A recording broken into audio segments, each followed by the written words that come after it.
Para sa magka-love team at rumored couple na sina Dustin Yu at Bianca De Vera, hindi na big deal ngayon ang pagpaparetoke. Naging hot topic ang tungkol sa beauty enhancement ng muling mag-guest ang magka-love team sa nakarang episode ng Fast Talk with Boy Abonda. Hindi naman itinatago o itinatanggi ni Dustin na totoong sumailalim siya sa rhinoplasty procedure kaya nagbago ang itsura ng kanyang ilong. Ngunit kahit na openly na niyang inamin na may ginawa silang ilong niya, ayaw pa rin siyang tantanan ng mga laiterang bashers sa issue ng mga retoke.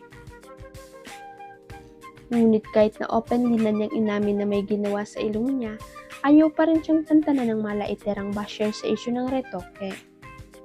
Tanong ni Tito Boy kina Bianca at Dustin, how do you explain this? Is that a big deal?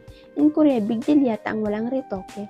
Sagot ni Bianca, well for me it's not a big deal, like whatever makes you feel confident or whatever makes you feel happy, it's your body. And it's your choice kung ano man yung gusto mong gawin, buhay mo naman yun, sabi pa ng kapamilya actress.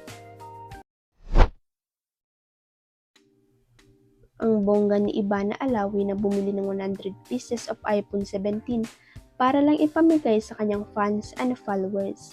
Sa kanyang Facebook page, makikita ang video ng pagbili niya ng cellphone sa Apple Store at may baon pa siyang 2 maleta para paglagyan nito. First time kong mamili ng ganitong karaming iPhone 17, sabi ni Ivana. Para sa inyo gagawin natin to. Share nyo itong video and make sure nakafollow kayo. Comment down kung ano ang gusto nyong color. Anya pa. Sobrang happy nga ni Ivana habang bumibili at sabi niya excited daw siya sa 100 katawang makaka-receive ng iPhone 17. Makikita rin sa video ang amount na binayaran niya na nagkakalaga ng 4.2 million. Lahat ito is brand new ang makukuha nyo, 85,000 yan, iPhone 17 Pro, she said. Lahat ng iPhone 17 na ito ay pamimigay para sa inyo, masaya niyang dialogue.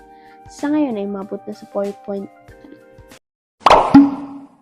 Huwag kalimutang i-click ang subscribe button at i-ring ang notification bell para sa latest at legit chika updates.